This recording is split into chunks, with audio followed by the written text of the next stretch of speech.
High everyone, good morning. আশা করি তোমরা প্রত্যেকেই ভালো আছো এবং সুস্থ আছো।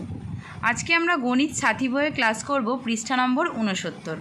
তোমরা প্রত্যেকে হলো পৃষ্ঠা নম্বর 69। আজ আমরা নতুন অধ্যায় শুরু করব।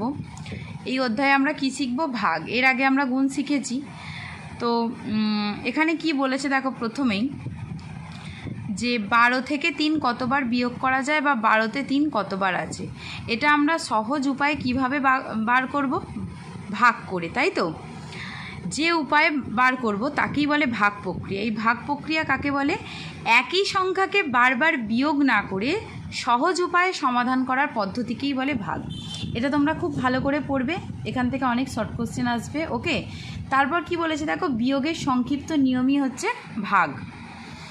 দেখো তারপর কি বলেছে, যে রাশি বা সংখ্যাকে ভাগ করা হয় তাকে বলে ভাজ্য, যে সংখ্যা দিয়ে ভাগ করা হয় তাকে বলে ভাজক, ভাগ করে যে ফল পাওয়া যায় তাকে বলে ভাগফল, আর ভাগ করার পর যদি কোনো সংখ্যা অবশিষ্ট থাকে তাকে বলে ভাগশেষ, তাই তো?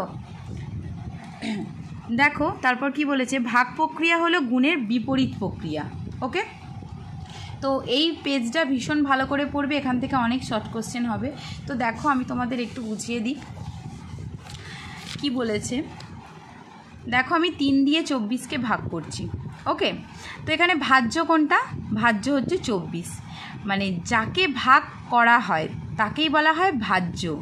যেটা দিয়ে ভাগ করা হয়, অর্থাৎ আমরা 3 দিয়ে ভাগ করছি, 3টা হচ্ছে ভাজক। ভাগ করে যে ফল বের হয়, ওকে, তাকে বলে ভাগফল। ভাগ করার পর যদি কোনো সংখ্যা অবশিষ্ট থাকে তাকে বলে ভাগশেষ। দেখো আমি এখানে ভাগ করে কিন্তু কোনো সংখ্যা অবশিষ্ট নেই, তো এখানে নেই ভাগশেষ, কিন্তু তবুও ভাগ করার পর যদি কোনো সংখ্যা অবশিষ্ট থাকে তাকে বলে ভাগশেষ। আশা করি তোমরা বুঝতে পেরেছ যে যাকে ভাগ করা হয় তাকে বলে ভাজ্য, যেটা দিয়ে ভাগ করা হয় তাকে বলে ভাজক, ভাগ করে যে ফল বের হয় তাকে বলে ভাগফল, আর ভাগ করার পর যদি কোনো সংখ্যা অবশিষ্ট থাকে তাকে বলে ভাগশেষ।